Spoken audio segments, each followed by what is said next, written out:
Front પર આજે એક એવું સ્મોલ ફાઇનાન્સ બેંક માટે ખુશી આપની પાસેથી વ્યૂ લઈએ, કારણ કે જે રીતે પરિણામ જોઈ રહ્યા છે એવું એસએફબીના અનુમાન કરતાં પણ સારા નંબર્સ, પ્રોફિટના ફ્રન્ટ પર વ્યાજથી આવક જોઈએ, અસેટ ક્વોલિટીમાં જે સુધાર જોઈ રહ્યા છે આપણે, કઈ રીતે ઓવરઓલ આ નંબર્સને આપ જોઈ રહ્યા છો અને થોડા ફંડામેન્ટલ્સ જાણીએ બેંકના?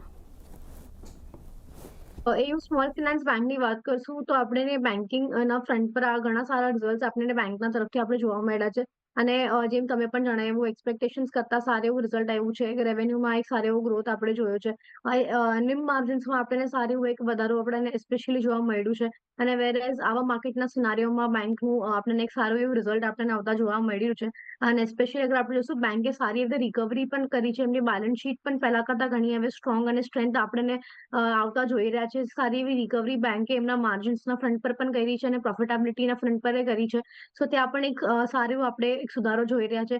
કેપિટલ એડિક્વસી રેશિયોઝમાં અગર આપણે જોશું તો એનું પણ ઘણું સારું એક રિકવરી આવી છે.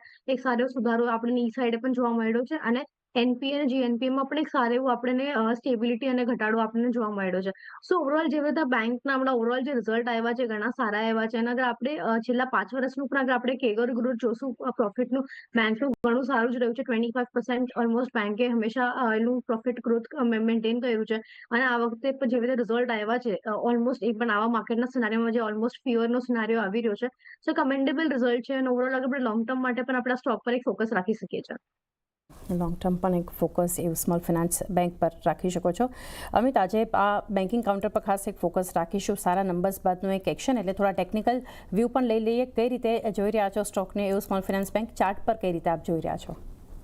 આપણે જો અહીંયાથી કરન્ટલી તો મને લાગે છે જે હિસાબથી આપણે જોઈએ તો કાઉન્ટરમાં એક મોમેન્ટમ તો સ્ટ્રોંગ ફ્રન્ટ પર આવતા પણ જોવા મળે. કાઉન્ટર કન્ટિન્યુઅસલી હજી આપણે જોઈ રહ્યા છીએ તો અપટ્રેન્ડમાં જ ચાલતા જોવા મળે છે. 650 લેવલથી જે લેવલ રેલી ચાલુ થઈ હતી ત્યારથી આપણે જોઈ રહ્યા છીએ કે એક મોમેન્ટમ અપટ્રેન્ડમાં ચાલતા પણ જોવા મળશે. હવે જે હિસાબથી આપણે જોઈએ તો પાછું જે મોમેન્ટમ પિકઅપ થતા પણ જોવા મળશે એ 1030 ઉપર થતા જોવા મળશે. 1030 ઉપર જેમ આ કાઉન્ટર નીકળે છે ત્યારથી મને લાગે છે કાઉન્ટર એનાથી 1110 થી 1120 સુધી બી જવાની જગ્યા બનાવી શકે છે. સો કરન્ટલી અગર નવી લોંગની પોઝિશન ક્રિએટ કરવી તો 1030 ઉપર નીકળે છે ત્યારબાદ ક્રિએટ કરવી જોઈએ, કેમ કે ત્યાંથી એક આપણને સ્ટ્રોંગ ફ્રન્ટ પર મોમેન્ટમ એડિશન થતા જોવા મળી શકે છે.